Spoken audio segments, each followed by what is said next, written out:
भारत के अपवा तंत्र के अंदर दूसरे भाग में हम पढ़ेंगे आज प्रायद्वीपीय भाग की नदियाँ।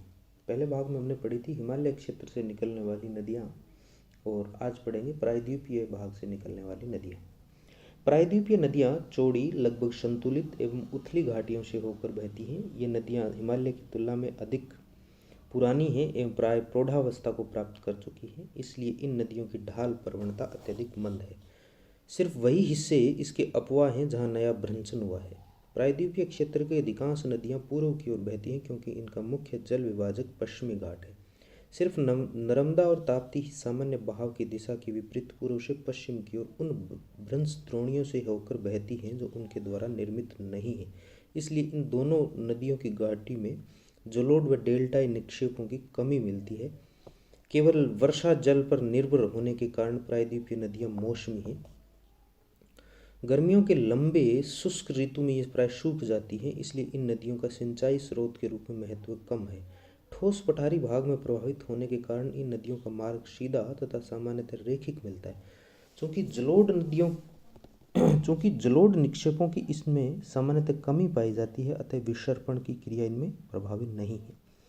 महानदी गोदावरी, कृष्णा, कावेरी पूर्व की ओर प्रवाहित होने वाली एवं नर्मदा व ताप्ती पश्चिम की ओर बहने वाली प्रमुख प्रायद्वीपीय नदियाँ हैं। पश्चिमी घाट इसके बीच जल विभाजक का कार्य करता है।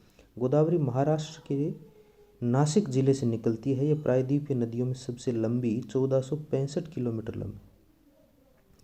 इसे दक्षिण भारत की गंगा भी कहा जाता है। उसके बाद लंबाई में क्रमशः कृष्णा, महानदी, नर्मदा, कावेरी का स्थान आता है। कृष्णा नदी महाबलेश्वर के पास एक झरने से निकलती है। यह महाराष्ट्र व कर्नाटक से होते हुए बंगाल की खाड़ी में गिरने से पहले 1400 किलोमीटर की दूरी तय करती है। कोयना, घाटप्रभा, मालप्रभा, भीमा, तुंगभद्रा आदि इसकी प्रमुख सहायक नदियाँ हैं। कृष्णा नदी विजयवाड़ा के निकट अपना डेल्टा बनाती है। कृष्णा और कावेरी के मध्य पेन्नार बेसिन स्थित है, जिसका अधिकांश भाग आंध्र प्रदेश में है। चित्रावती, जयमंगली आदि पेन्नार की सहायक नदियाँ हैं।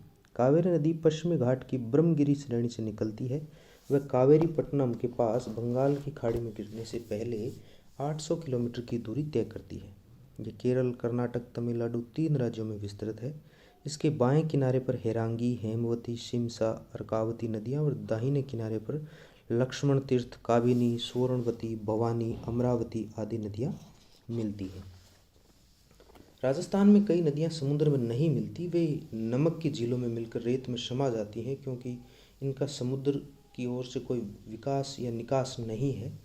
इसके अलावा रेगिस्तानी नदियाँ लूणी, माछू, रूपेन, सरस्वती, बनास, घग्गर हैं जो कुछ दूर बहकर मरुस्थल में खो जाती हैं। धन्यवाद।